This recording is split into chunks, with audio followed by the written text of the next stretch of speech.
Радваме се, че сте избрали да се възползвате от възможностите на портала онлайн услуги на Електроразпределение Юг. Тук имате сигурен, лесен и бърз достъп до онлайн заявки на услуги, онлайн плащания на отворени задължения към Електроразпределение Юг, достъп до история на вашите активности. Порталът може да се ползва както от физически, така и от юридически лица. Съответно, регистрация може да се направи лично от лицето, което ще ползва услугите на Електроразпределение Юг, или от негов пълномощник, който притежава валидно и заверено от нотариус пълномощно. Регистрацията се случва в няколко лесни стъпки. За да я направите, ви е необходим валиден имейл адрес. Ако сте пълномощник, изберете имейл, до който ще има достъп и действителният ползвател на услугите. Въведете потребителско име по ваш избор.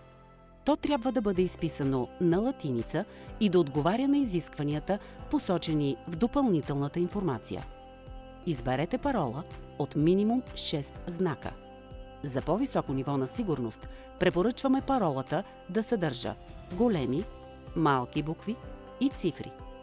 Повторете вашата парола. Посочете вашия имейл адрес.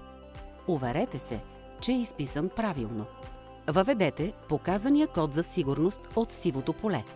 Буквите от кода могат да се въведат като главни или малки.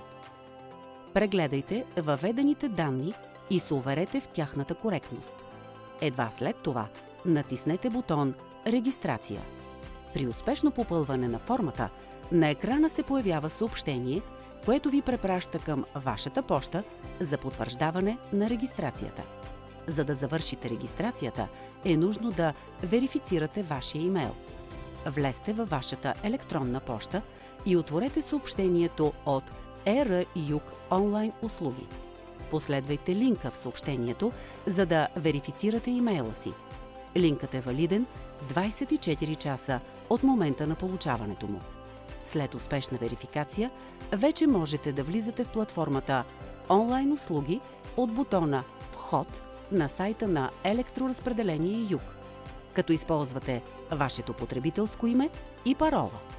За да ползвате всички възможности на портала, след тази първоначална регистрация е необходимо да обогатите профила си чрез еднократно попълване на допълнителни данни за вас. Как става това? Можете да научите от следващите ни видеа с заглавие «Създаване на профил от настоящи клиенти» и «Създаване на профил от нови клиенти на Електроразпределение Юг».